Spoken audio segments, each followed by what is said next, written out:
Servus Bernhard, willkommen zurück bei mir im bayerischen Outback. Schön, dass ihr alle wieder dabei seid. Heute gibt es mal wieder ein kleines mystisches Video. Und zwar geht es um die Mystik von Hufnägeln oder Sargnägeln. Ihr wisst ja, der Schmied ist ja schon immer so eine mystische Figur. Der Beherrscher aller Elemente, Feuer, Erde, Wasser, Luft. Alles braucht er dazu zum Schmieden. Und der Nagel ist natürlich nicht weniger mystisch. Mystische Amulette, mystischer Nagelschmuck in den Alpen sehr verbreitet. Darum geht es heute. Und im Anschluss gibt es dann wieder ein kleines neues Video aus meinem Musikprojekt. Und zwar heißt es natürlich der Nagel. Also der Nagel ist ein letztes Quant. Ein Eichendeckel hebt dazu. Genau darum geht es. Der Sargnagel, der Hufnagel. Im Alpenraum sind diese Huf- oder Sargnagel Amulette extrem verbreitet. Es gibt ja dieses Messer hier, könnt ihr unten reinschauen, Andi Gewald, mit dem zusammen tue ich diese Messer nachbauen, historische, alte, mystische bayerische Messer. Das ist eins davon. Das ist der Raubeischelschneid. Den lassen wir hier liegen. Und dann gibt es natürlich den Schmuck, den man hier als Charivari tragen kann und als Halskettel und so weiter. Und das beschützt einen natürlich vor bösen Geistern. Eisennägel, ja, so wie man es halt kennt. Dann später noch Kupfernägel. Die Geschichte dahinter ist folgende. Eisen ist ja schon immer Abwehr gegen böse Geister gewesen. Kupfer tut es noch ein bisschen mehr kanalisieren, das ist noch spannender. Und Gold ist natürlich hier das absolut Wildeste, aber das kann sich natürlich keiner mehr leisten, dass man einen Goldnagel irgendwo in das Kopfteil von seinem Kinderbett schlägt oder in den Dachsparren von seinem Stall oder von seinem Haus, um sich vor der Trut, vor Hexen oder vor anderen bösen Geistern zu schützen. Warum heißt der Hufnagel auch Sargnagel? Das hat ganz einfach den Hintergrund, früher musste man verwenden, was man hat. Und was hatte man? Hufnägel hatte man zu massenhaft. Und da man viele Hufnägel hatte, hat man die natürlich auch für viele andere Sachen verwendet. Zum Beispiel, um Särge zuzunageln. Da kommt dem Sarg und dieser Befestigung durch speziell den Hufnagel noch eine ganz besondere Ausführung zugute, da das Spannende an so einem Hufnagel natürlich ist, der ist so geschmiedet, dass wenn man den praktisch so anschaut, dann hat er eine flache Seite und eine bauchige Seite. Das bedeutet, hier sieht man es recht schön, wenn man den Nagel einschlägt, dann biegt sich der um diese Wulst herum, der wird dann leicht krumm und kommt nach außen. So. Das heißt, beim Pferdehuf, wenn man den einschlägt, dann kommt der an dem Huf wieder raus und da biegt man den dann um. Ich habe schon mal ein Schmiedvideo gemacht, wo ich so ein bisschen das Schmieden erkläre.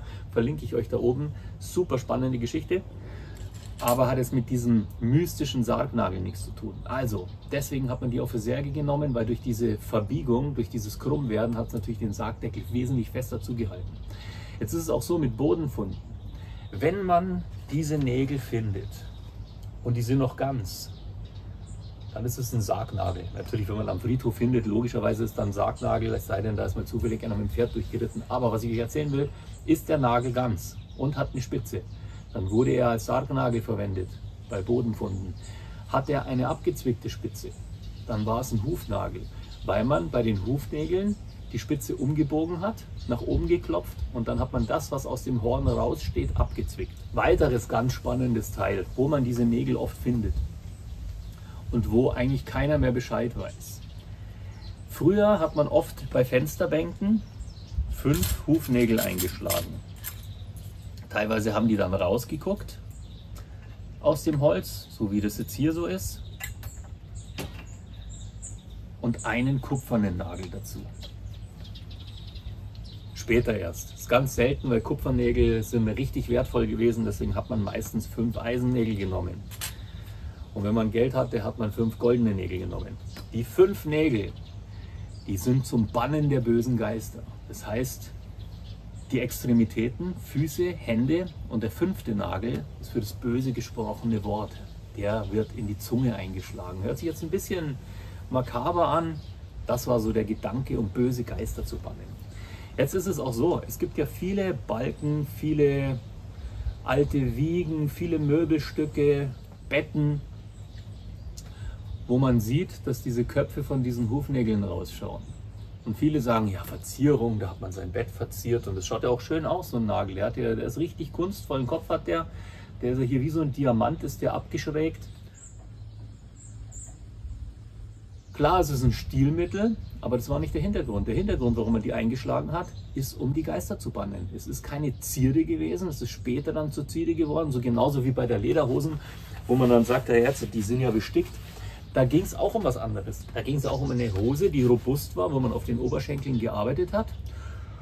Und dann war die verschlissen und dann hat man die dick bestickt. Nicht kunstvoll, halt einfach nur bestickt, dass man hier Material aufgebaut hat, damit man die weiterverwenden kann. Weil man hatte ja damals nicht viel. Und da war so eine Hose besonders. Und aus diesem Stick ist dann später die kunstvolle Verzierung der Lederhosen geworden, der Trachtenlederhose. Früher war das ein Gebrauchsgegenstand. Da war das Revoluzergewand, da war das Arbeitsgewand.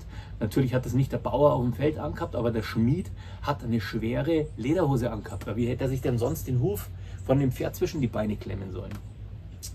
Das zu den Nägeln. 5 Nägel zum Bannen im Fensterbrett, im Türstock oder sonst irgendwo.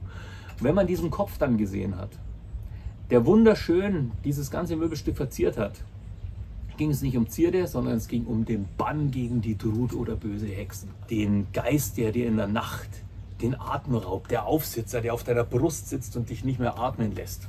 Und aus diesem Grund haben dann viele Leute Hufnagelschmuck getragen. Und meistens 5 Nägel.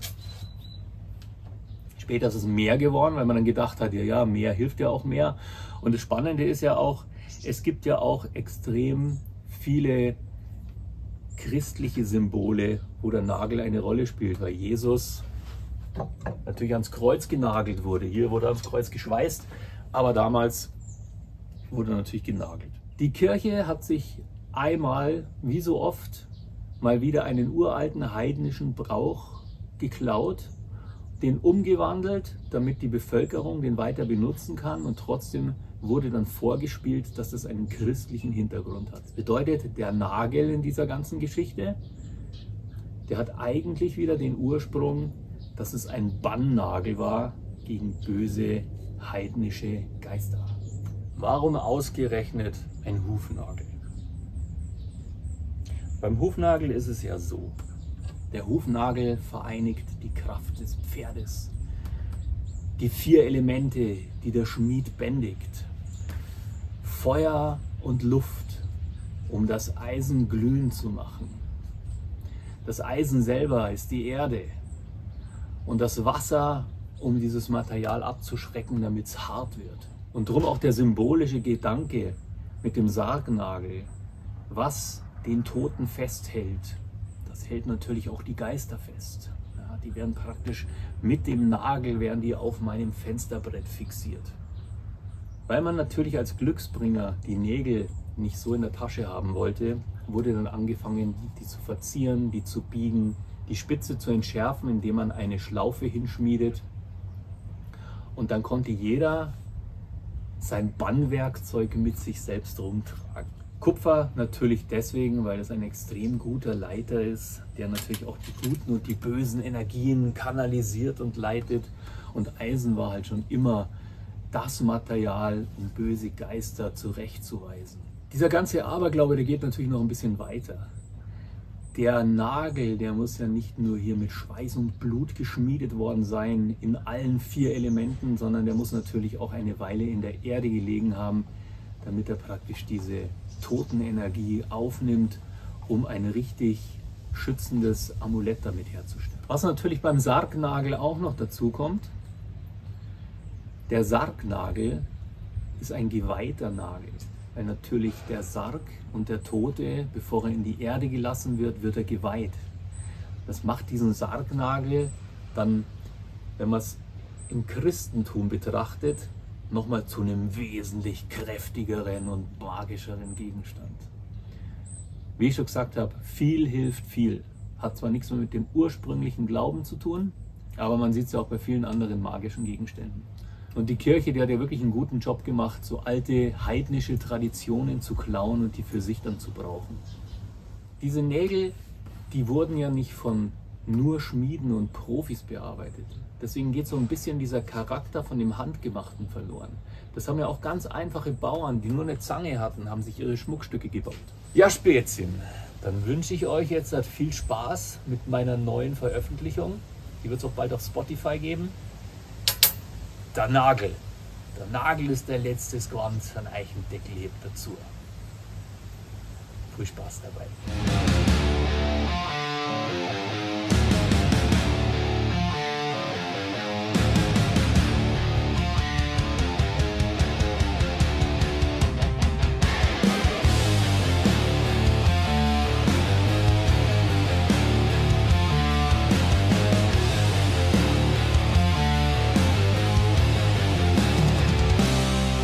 Dort im Finster liegt der Gabenabendkorn, dann druckt sie unten durch.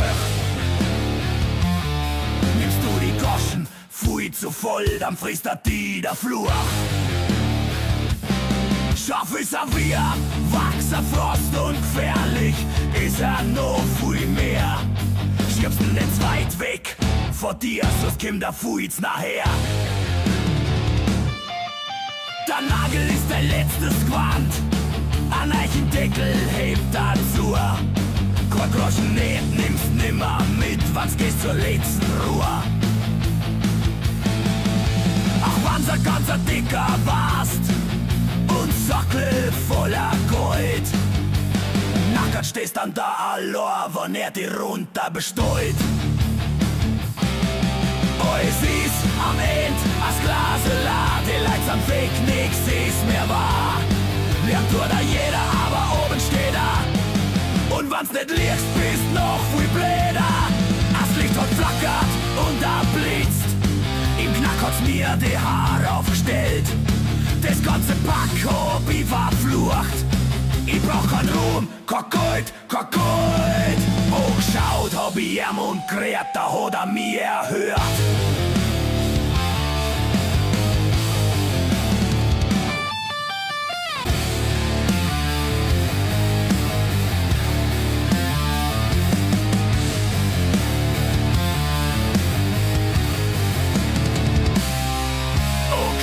Hab ich ihm und gerät, da hat er mich erhört.